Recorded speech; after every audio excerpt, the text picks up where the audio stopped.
Bethesda have just released a new Inside the Vault article focusing largely on the upcoming Vault 94 raid.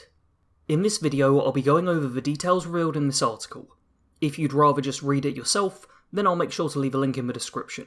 But if you'd rather hear the info from me, then keep on listening. Let's start with the most important information: when is the raid coming? The article lets us know that the Vault 94 raid will be launched alongside patch 12, coming this Tuesday, the 20th of August.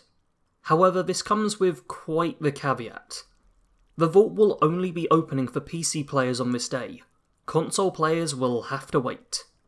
The reason behind this is it's the first time instancing tech is being used in 76, so the team seems really unsure of how things will actually go. If things run smoothly on PC for a few days, then it should also be added to console, meaning hopefully all players will have access to it by the weekend. That's only if things go smoothly though, and this is Fallout 76 we're talking about here.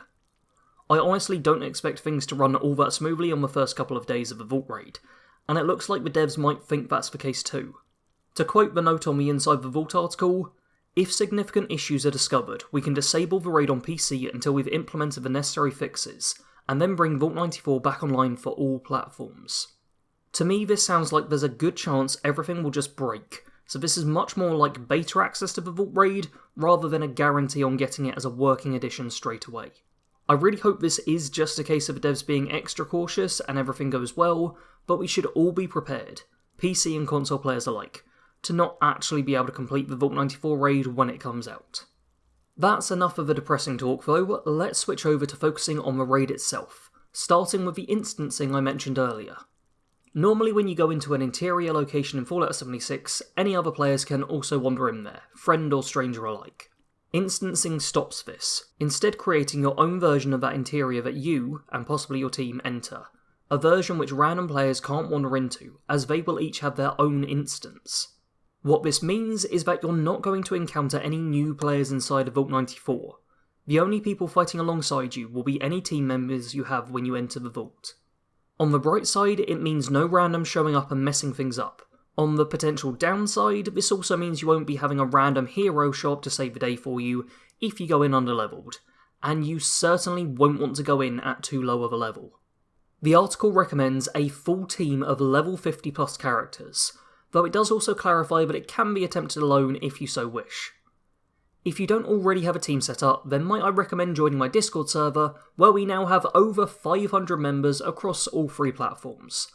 Chances are that if you asked to team up for a raid, somebody else might be looking for a teammate too. I'd also highly recommend you get your build ready for the Vault raid. You probably won't need to be incredibly overpowered, but you'll certainly want to make sure you can dish out decent damage, take some strong hits, and have enough aid and ammo to make it through the Vault without running dry. As for what the experience inside the Vault will actually be like, we have a fair few notes on that too. There are 3 separate missions to undertake within the Vault: Dead in the Water, Meltdown, and Washout. Instead of choosing which mission you want to do upon entering, they're based around when you enter the Vault. The first mission is Dead in the Water, coming on the 20th. Then on the 27th we get to tackle Meltdown, and finally on September 3rd we get to try out Washout. After this, the missions will then cycle in order every week, meaning if you didn't get to complete a mission at the difficulty you wanted one week, there will be a chance to attempt it again in the future. Speaking of mission difficulty, this is also something where we see a 3 of. The modes are Novice, Standard, and Expert. Novice is obviously the easiest, and appears to be a way that players will be able to take their time getting to grips with the new Vault raid. Standard and Expert modes will each have time limits active, as well as more dangerous encounters. Running out of time or suffering a squad wipe will lead to you failing the raid, so don't charge headfirst in Expert mode unless your team is already pretty godlike. As you can expect though, the higher the difficulty, the better the rewards, meaning you'll likely want to try and complete the raid on Expert if possible. We do get some details on the rewards in the article. There's the obvious stuff like XP and caps, but we're also told there will be improved repair kits, weapons, armours and plans, hopefully a fair few of which will be new additions to the game. We have been shown the Stranglerheart armour and power armour, the former of which is confirmed as a plan that can drop from the raid. Plans are only earned on Standard and Expert difficulty, so make sure you're strong enough to take that on if you want to unlock these items. Something that you will earn regardless of difficulty is Vault 94 Steel, a new resource required to craft the Vault armour. If you're thinking about just blasting through the raid a dozen times on Novice in order to stock up on steel, then I've got bad news for you.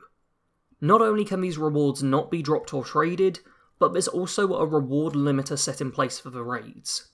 To quote the article again, Vault missions rewards can be earned once per difficulty mode, per mission, per day. What this means is that you can only earn rewards 3 times in a day, so if you're looking to maximise your rewards, you're really just going to be wanting to run through once on each difficulty and then call it. Going through additional times could give you practice, but don't expect any big rewards from running the missions non-stop. One thing you might want to head back into the Vault for is to learn more about the lore. Vault 94 previously housed pacifists who wished to create a utopia by spreading seeds after the devastation of nuclear annihilation. After 1 year of relative safety within their vault, the dwellers left and were greeted with the harsh reality of the post-war world, a reality that spared them no mercy. With the inhabitants all gone, the vault has been overrun by nature, a fate which the dwellers might not have minded so much if there wasn't also something inside that threatened destruction of their legacy. It will be down to us to find out what happened to the inhabitants of Vault 94 and stop this threat, whatever it may be. We've fought behemoths, scorch beasts, and every other mutant freak the apocalypse could throw at us though. Surely we can handle whatever lies inside Vault 94. And that is all for the Vault 94 details. Despite possible complications, I am still hyped for the raid and for patch 12 in general. Keep in mind that this patch will also introduce display cases and the ability to choose perk cards in Nuclear Winter, so even if you aren't able to jump in the raids day one, there still should be something you can look forward to. That's all from me for now though. Don't forget to join the Discord server and let people know if you're wanting to team up for Vault raids, and also subscribe if you aren't already. You made it to the end of the video, so chances are you enjoy my content enough to want to watch it again. To all of you, thanks for watching. Sarge out.